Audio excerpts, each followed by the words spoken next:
Hello. Hi.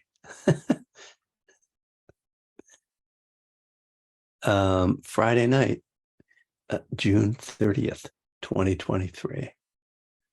Here we are. And you're going to have to figure out who I am because I can't remember. Um, there's a song, I'm pretty sure. But anyway, we're going to meditate for 20 minutes. We better get going because we're running late here. All right. We have to meditate fast.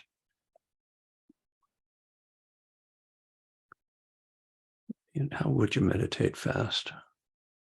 I guess just breathe really fast. That would probably be the best way. All right, folks. Party's over. Settle back. We're going to be serious now. Just settling into a comfortable posture.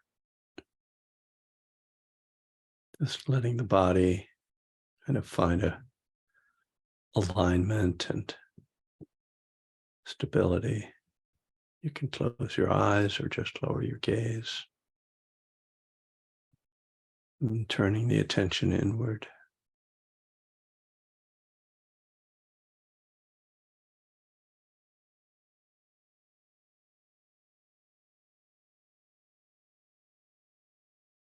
So just starting by feeling your body at rest.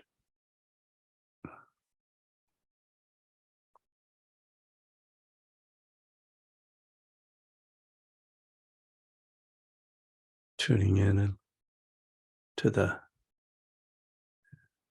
energy that's flowing through the body. Much of our meditation, at least initially, the beginning of a period of meditation is just settling all that energy. And then as we tune in to the physical energy, we find also the emotional energy that also needs to be calmed, settled. As one sutta says, tranquilized.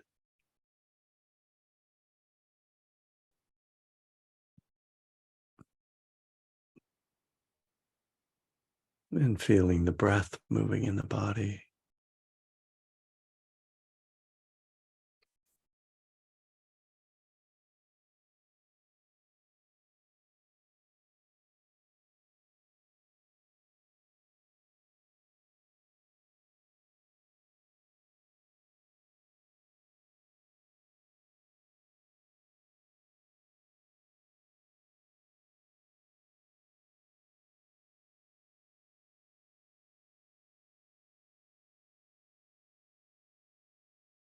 Feeling the sensations of breath.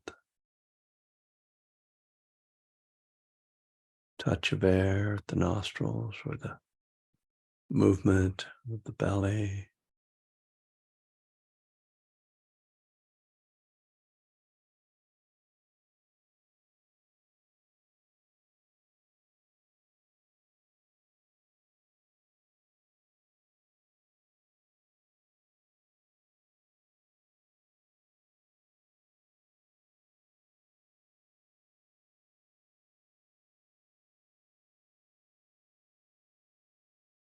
It can be helpful, at least, again, in the beginning of a sitting, to make mental note with the breath of in, out, or rising, falling, depending on where you're paying attention to the breath.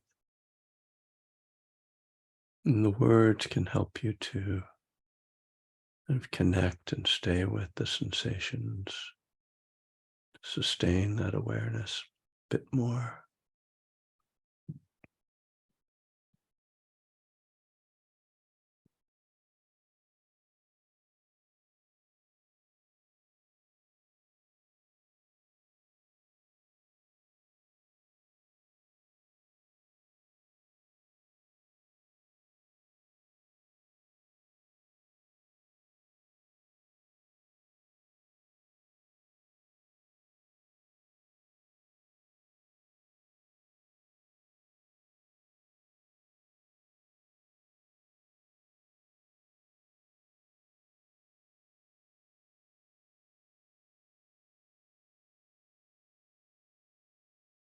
as well as settling the body's energy. Of course, we work with the energy of the mind, thoughts, images that come through the mind tend to capture our attention. Oh, when you notice your mind has wandered, just acknowledge that, gently come back.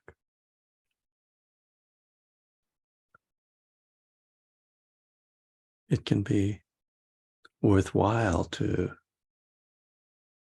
just notice what the nature of the thoughts that are appearing right now, what their nature is.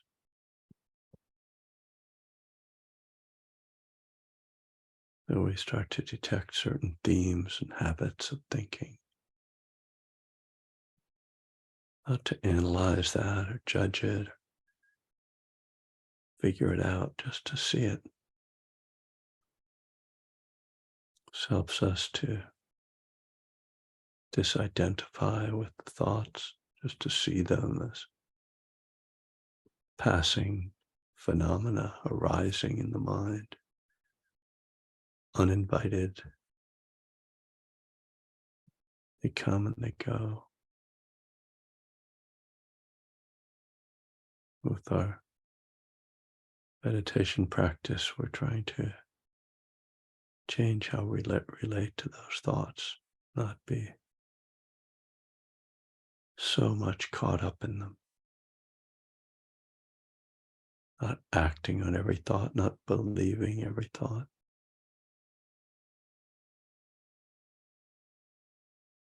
Not even thinking of them as our own thoughts. This is a really remarkable insight to see that these thoughts don't really belong to you. Lots of times we have thoughts that we don't want to have. So if we own them,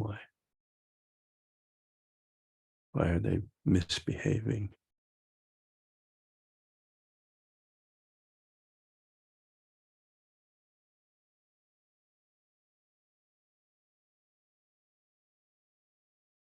And not to get too caught up in this sort of self-examination or mental examination, just more like a glance,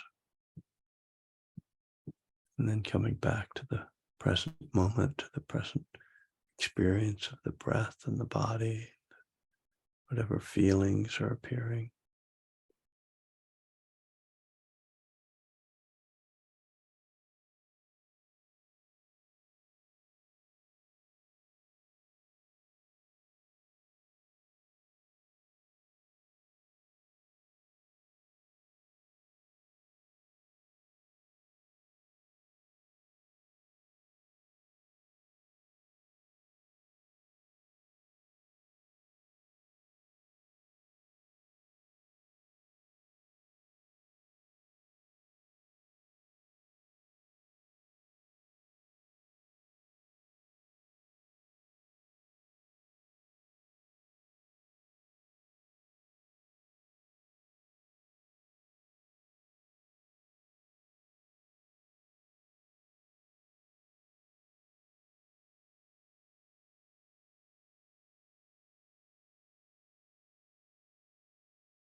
It takes a certain amount of trust in this process to stick with it in the opening minutes of meditation, particularly if the mind is very busy or the body is restless.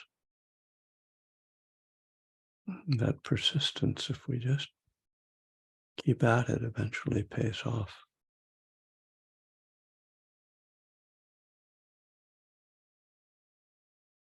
Not that we are intentionally suppressing the mind or trying to make the body relax. Instead, just the repeated returning to the breath accomplishes these things over time.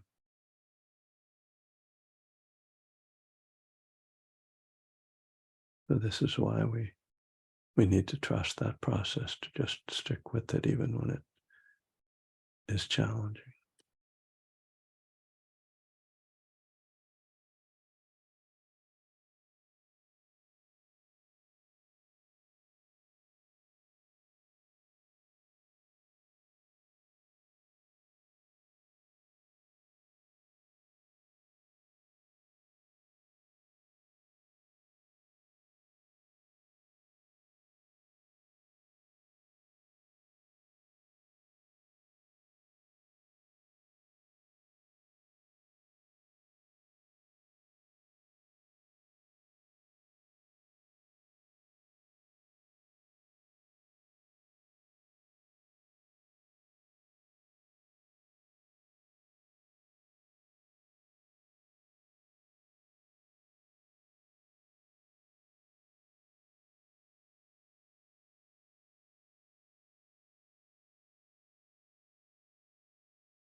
Uh,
Well, nice to see everyone.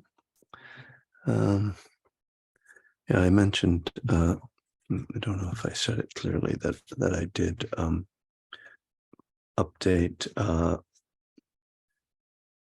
the recordings that Angela and Monica make. And so if you're looking for a class that you didn't hear or that you want to hear again, a lot of the ones in the past month are back up, are up there now.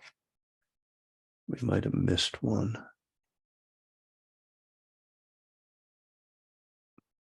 So thank you, Angela, for keeping that going. I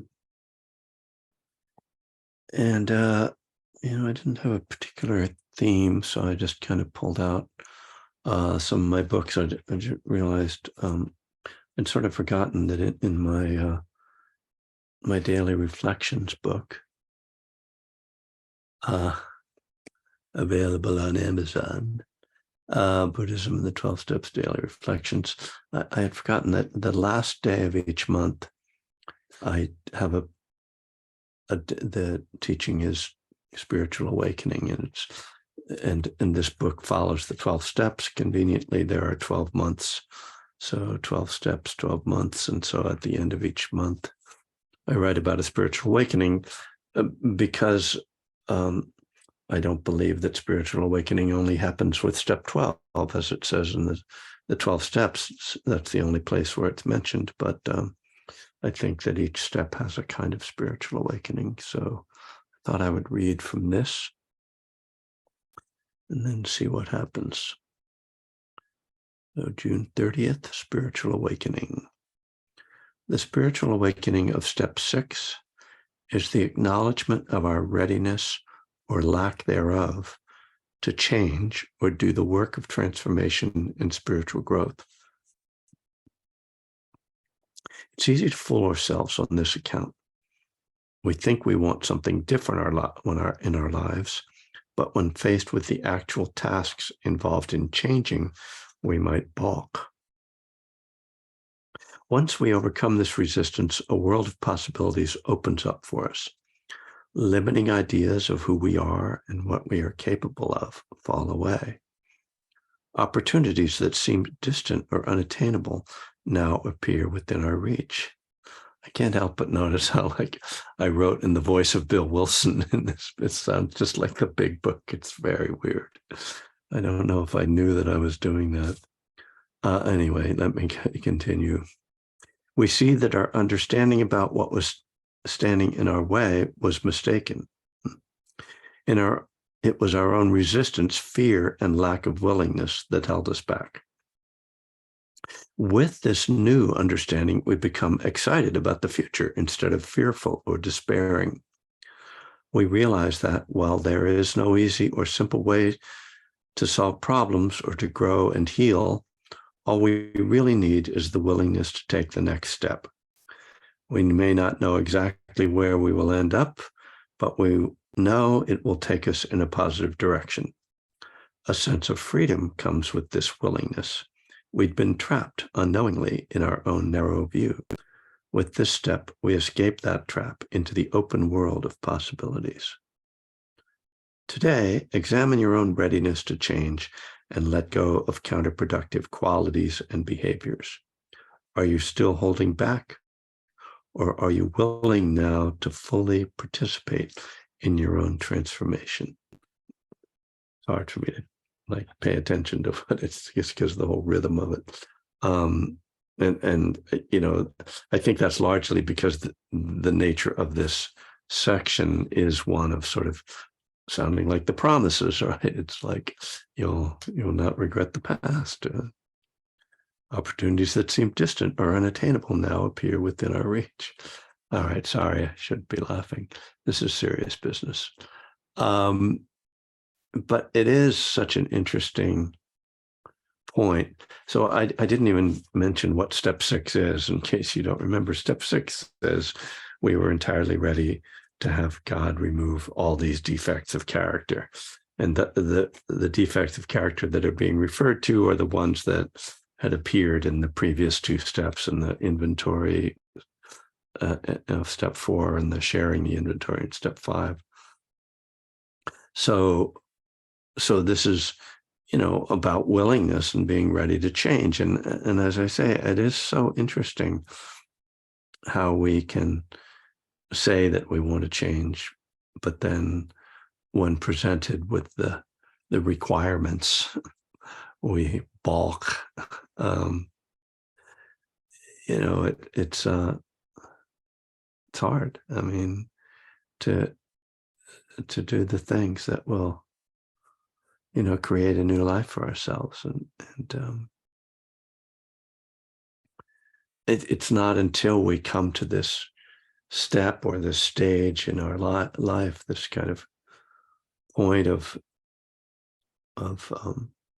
facing the challenge of change, that we really get to see how stuck we are, and how deeply conditioned we are. That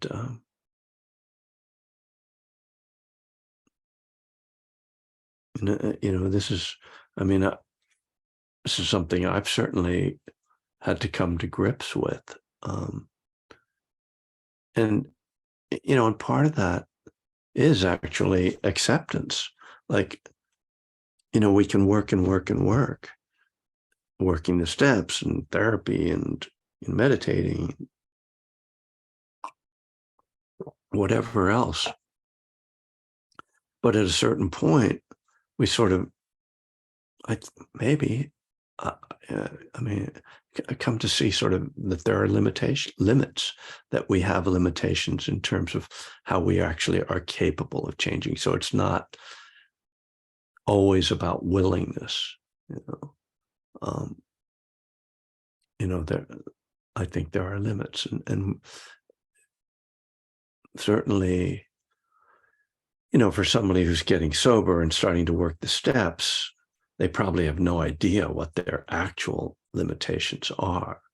So it seems pretty wise to keep, stay open and keep taking on the challenges of getting unstuck and letting go and all that's involved. And the same is true in meditation. I can't tell you how many times I've heard people say, "Oh, I can't sit still, I can't meditate," or "I think too much to meditate." Or maybe they start meditating, "Well, I could never go on a silent retreat. I could never be quiet for that many days."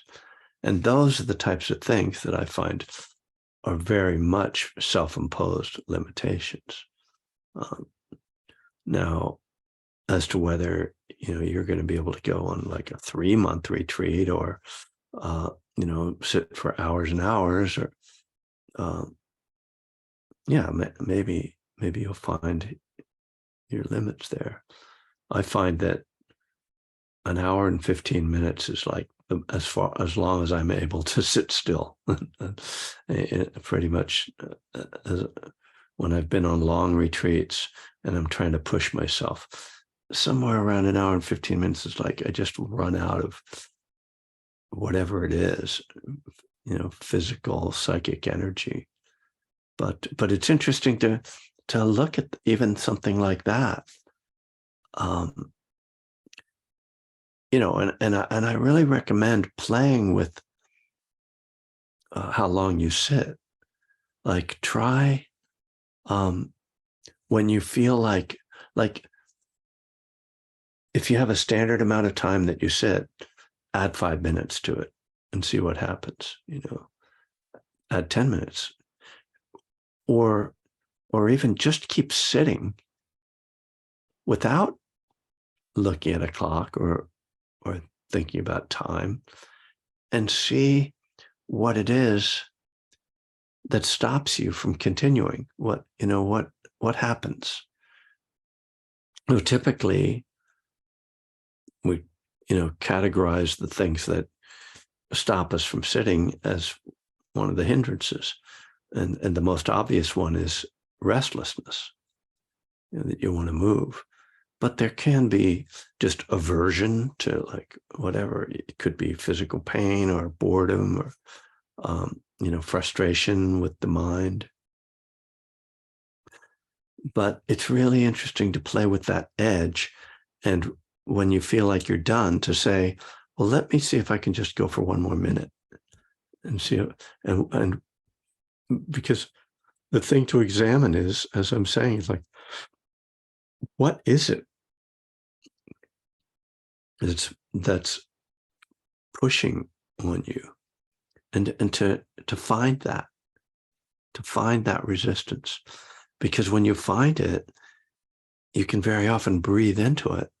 And then it turns out sometimes that there's like another side to it where you let go through that level of resistance. And then next thing you know, you're just kind of like in a nice groove. You're like, whoa, I can keep going, So that seeing that, and of course, I mean, this is about meditation, but it's applicable way beyond meditation. Just whenever we find ourselves in a state of resistance, to be able to breathe through that. I mean, I say breathe just because that's sort of, it's somewhat metaphorical, but also literal. So, that you do kind of breathe to try to relax yourself, but it's also a kind of trying to sort of cultivate a quality of ease, of non-resistance, and to be able to let go in those moments can be really freeing and can, solve certain problems in our life. Like when we're in a situation where there's a lot of tension or it's fraught, and to be able to just like, oh, I don't have to, react to this hindrance that's arising. I don't have to react to this aversion. I actually know how to breathe through it. I've done it when I was meditating, right? So the practice then lays a groundwork for this kind of letting go.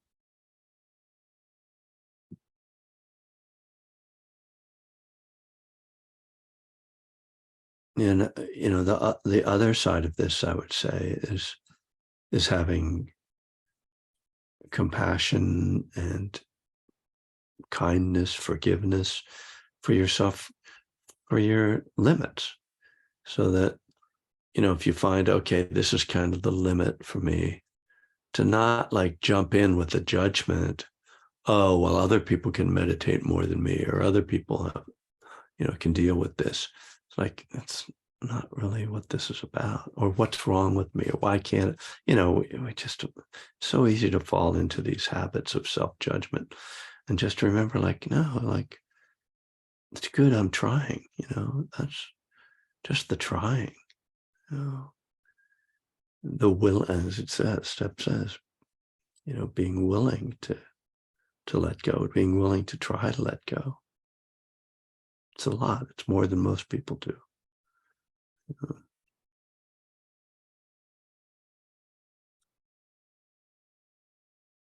So, I don't know, maybe I'll just open it up. I was looking at, if nobody comes up with anything, I'll pull out some of the questions I have in my workbook. But if anybody wants to join in and say something, or ask a question, or make a reflection, I would be happy to hear from you.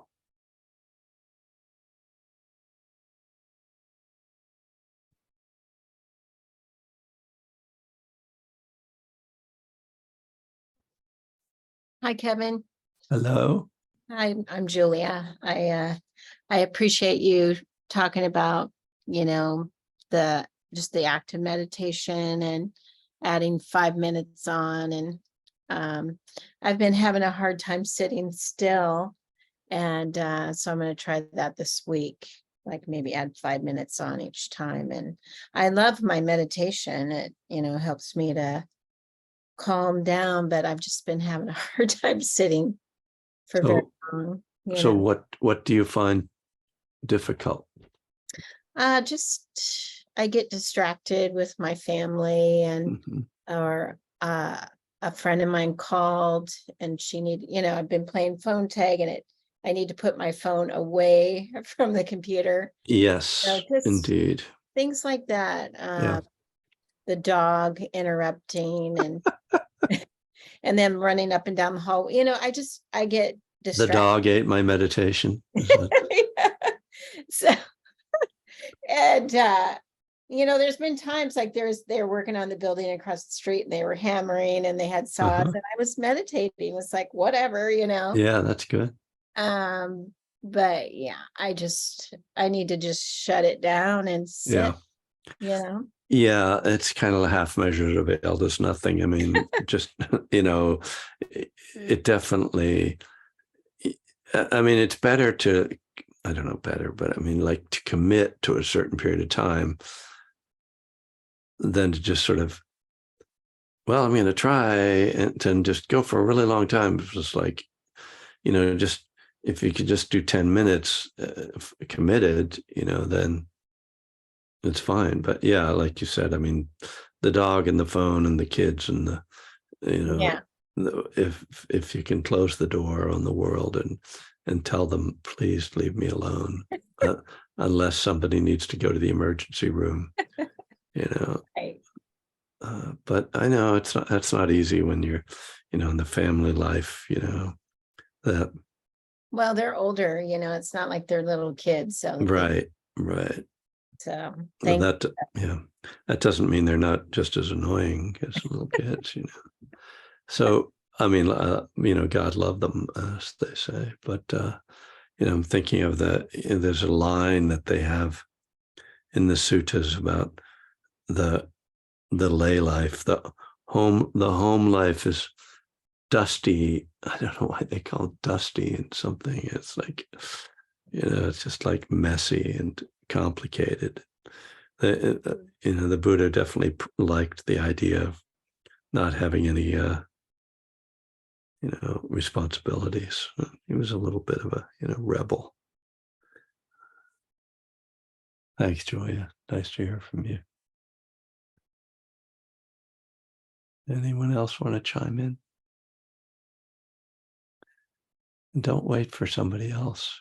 Hey, hi, Kevin. It's Eleanor. Oh, Eleanor, hi. A practice that I've been doing for a while is I don't have trouble sitting still most of the time. I don't have much in the way of distractions. I have a benefit from a lot of quiet in my living space.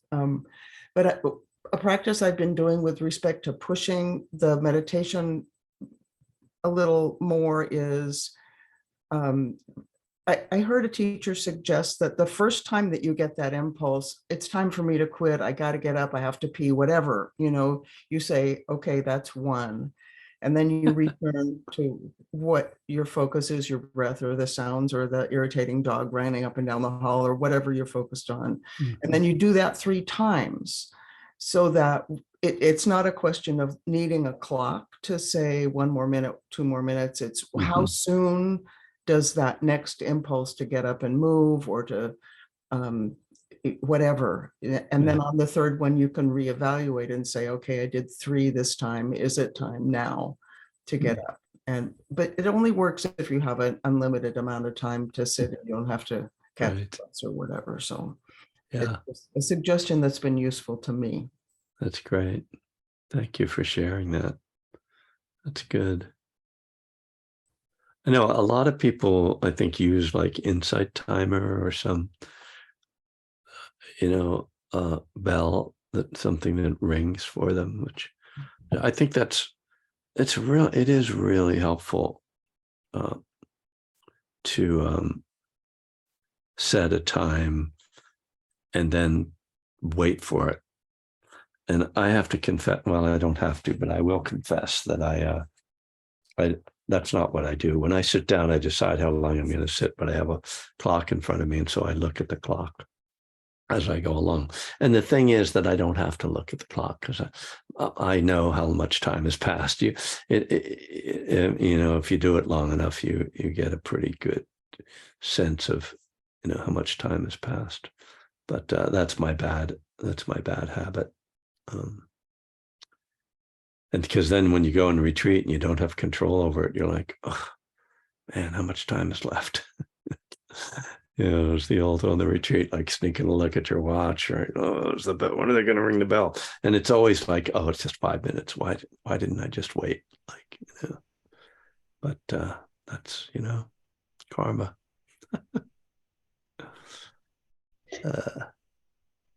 Oh, Julie, hi.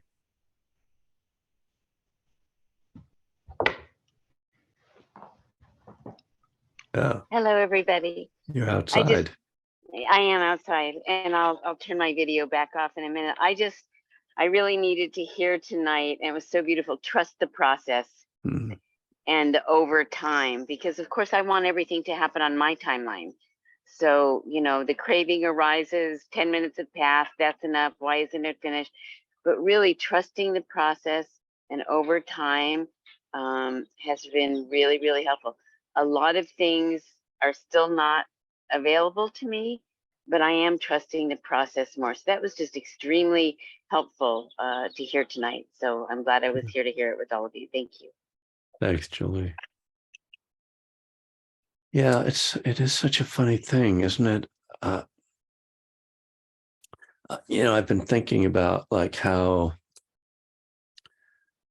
like the calming, the concentrating aspect of meditation works. Actually, I've been thinking about that for 40 years. So, but the way I've been thinking about it lately is that you don't go straight at it. Like you don't go straight, like I'm going to calm my mind, or I'm going to settle in. Instead, we just try to pay attention to the breath. We just keep coming back. We just try to be mindful. And then out of that arises the calm. The calm comes out of the process. It doesn't come by trying to stop thinking, pounding your thoughts down. And so I think of it as kind of coming at it from at an angle, kind of an oblique angle that we come at our meditation rather than directly on. So just a thought. John, hi.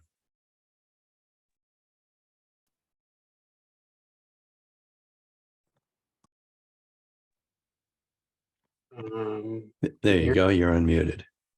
Okay. Thanks. I find that I tend to prefer guided meditations.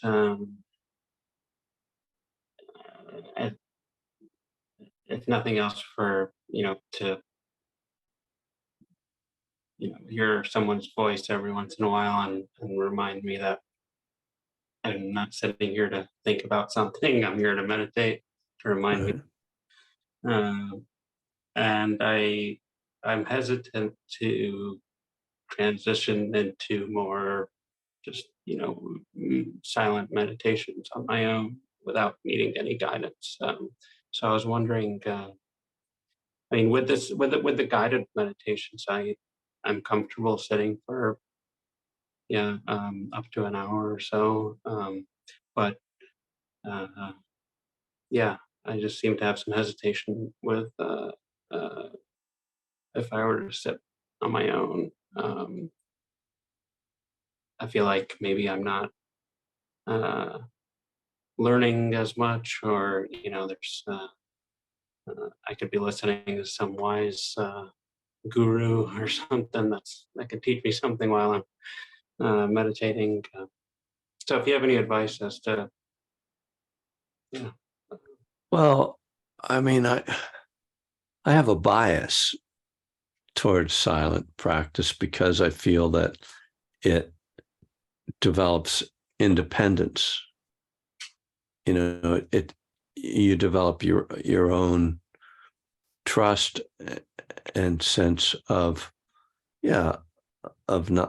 being independent, of not being dependent on something external in order to do the practice, in order to cultivate the qualities. And so, yeah, I mean, I think it's worth working at that. Whether, I mean, I don't, I don't, if it's really unpleasant or unproductive,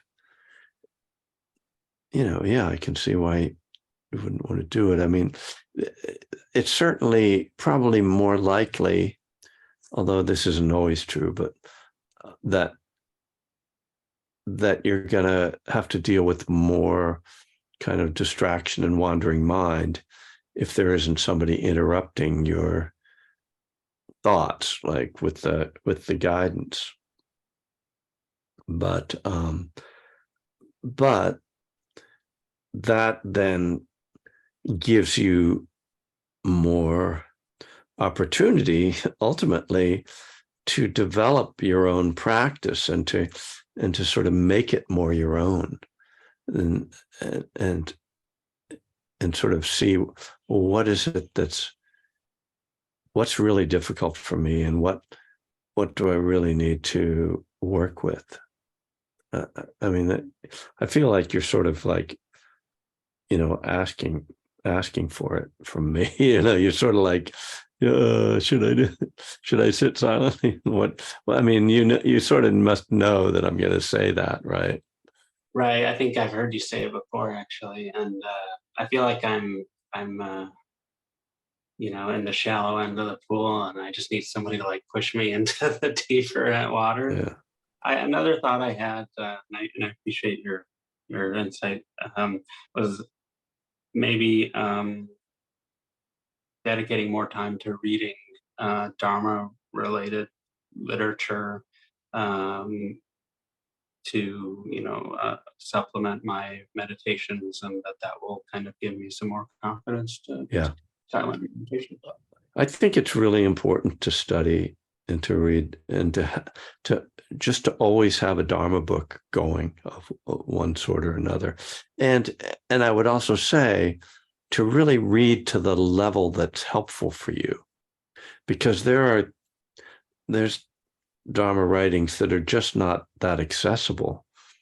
And it's best, I mean, for a long time, for a good 15 years, I really only read things in the sort of Jack Kornfield, Joseph Goldstein mold, and things that were very Western, often a lot of stories and narrative. And that was really, really helpful for me.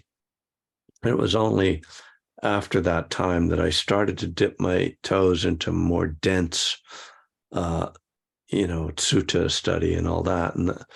But yeah, I've been thinking about this. It came up under some circumstance, but just because a lot of times what I'm reading isn't the thing that I would actually recommend for people who aren't as experienced, because it's not that helpful to get stuck in something really dry and sort of scholarly, Anyway, yeah, I definitely do some reading along with your practice.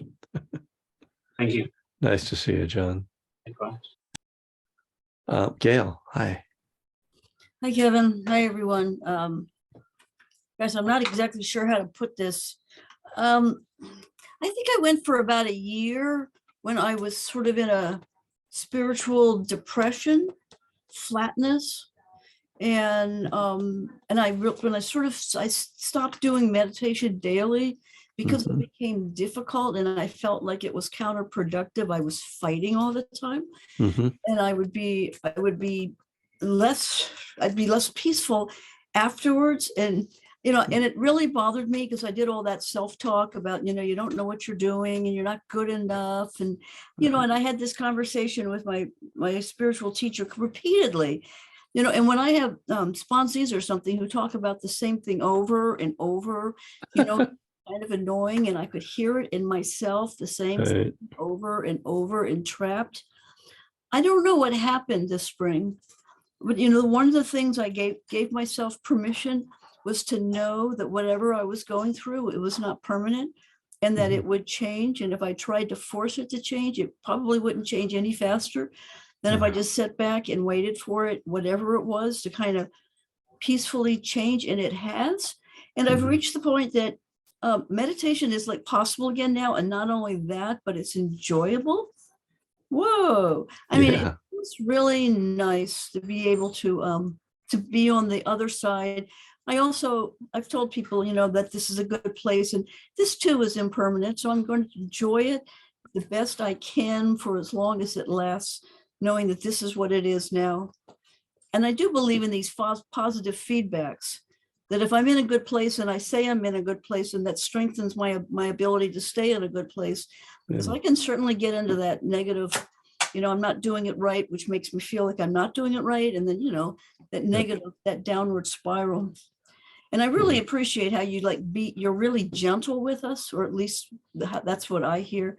Really gentle with, not like getting on my case, my own case, and getting too judgmental, that I can't do this. My mind's too fast, blah, blah, blah, blah, blah. Yeah. Anyway, I appreciate that. Yeah. You've given us. Thanks, Gail. I really appreciate you sharing that struggle, because I think it's a very common one. The dark night, it might not even be a dark night of the soul. It's just like a time when you get stuck, when the practice isn't, if only meditation were something that just got better and better and better over the years, and it's not. There's definitely, peaks and valleys. And, for me, it's like, don't drink or use no matter what. And after that, everything else is gravy, kind of, I mean, I'm very habitual with meditating, but there can be months when I go without really having any meaningful meditation period, like where I'm just sort of putting myself in the chair, which is actually part of my belief system. Sort of, I'll just sit there, even if all I do while I'm sitting there is think about the last round of golf I had and go through every shot that I had, which would be like, 90 different shots, but like not to, I think you were getting to, not to like make that a problem. It's like, this is just where the mind is, right now. It's just operating like this, and beating it up or trying to force it into something is not productive in the least. But that was only half the time. The other half of the time, I had myself convinced that I can't do it. Right. It's like kind of like back and forth, Yeah. Yeah. I know. It's just, we just have to keep going. I mean, there's no doubt, like, you're reminding me of my difficult mind states, of which I, have a few. Thanks. Catherine, you had your hand up. Hi, Kevin. Hi. Hi, I'm getting ready to leave for Guatemala, so I'm getting in one more meeting. Oh, all right. Have the internet there, so I'll see you next Friday. Okay. How's your daughter doing? She's doing really well. And the baby? Well, yep, 3 now. He's Wow. 3. We're gonna ride horses this Really? coming week. Yeah. So Wow. I'm not taking my horse with me. It's hard to get that on the carry-on, That's right. How many, you'd have to like get a whole row for you. Sorry. It'd be cool. Yeah. It would be cool. I was just thinking about the steps, and I'm just wondering if there's any insight that you ever got to through the steps that you didn't get to through meditation. Anything that you learned about yourself? I mean, I've done the steps 3 times, and 1 time in another program. And I'm just wondering about your experience. Well, yeah, I mean, my first time through the steps, it was all new to me. I didn't really relate it to meditation much at all. And but the moment that was most striking for me was when my sponsor said I should get a commitment at a meeting, and I started to clean up after this meeting, this Thursday morning meeting in Santa Monica. I would sweep the floor and clean the coffee cups. And it made me so happy. And I felt for the first time like I was really a part of the community. And I realized, wow, this whole thing about service is really incredible. It's like, I had no idea, I've been so selfish my whole life that the idea of just doing something for free and just helping people out and not trying to get attention, not playing my guitar or something, but just that could be gratifying was a huge insight for me that I got from the steps. Mhm. Great. Right, thank you. That's a nice question. What prompted that question? Well, I've been thinking about doing the steps again, and I'm like, I love doing the steps. When I came to study with you, I don't know, 6 years ago or something at Yeah. the Spirit Walk. Yeah. So maybe I'll go back to your workbook and take a look at that. Because I don't mind taking a look at my character defects, but I need that balance because Yeah. I can beat up on myself. Right. I need a soft landing. Yeah. So Yeah. I think the Yeah. way you do the inventory is you have the strengths and the stretches, right? I have the what and the what? That when you do the inventory, I think you have us look at the positives, Oh, not yeah. only Right. what we've done, but kind of the positive characteristics or aspects. That's true. And the other piece of it for me is taking the view of not self. So that it's like the character defects are not me, and they aren't mine. They don't define me in any way. But it happens that I've been doing this 8-week Buddhism 12-step course, and this Wednesday, because we're not usually it's on Tuesday, but because of 4th of July. Anyway, on Wednesday we are on step 4 and 5. So if you want to drop in, just let me know. Oh, what time is that? It's 4:00 Pacific time. On Wednesday. Okay. Yeah. Yeah. What's Guatemala? Is that like Central Time or something? They're an hour ahead. Yeah. Oh, okay. Yeah. Mountain Time. Yeah. Yeah. So I Yeah. wanted to do that, but I was working. So thank you. I will try Okay. to drop Yeah. in. If you can, that'd be great. Just let me know, because we'd have to send you the Zoom link. Okay. All right. Great. All right, folksies. It's a Friday night, and it's time for you to do something, more fun than this. We are going to watch. There's a show called Anthem. It's a movie about the national anthem, but about like kind of creating a new national anthem. And Ryan Coogler, the director of Black Panther, who's a friend of my wife's and mine, but mostly my wife, he's produced it, and it's on Netflix. So I think it's on Netflix. Anyway, it's called Anthem. So that's what we're watching, in case you need a tip for tonight's entertainment. Okay. All right, you guys. I will be here Tuesday morning to celebrate Interdependence Day, which is what Buddhists call it. And then for those who are in the Buddhism 12-step class, it will be Wednesday afternoon, as I said. So, all right. Be well. Take care. Have a good weekend.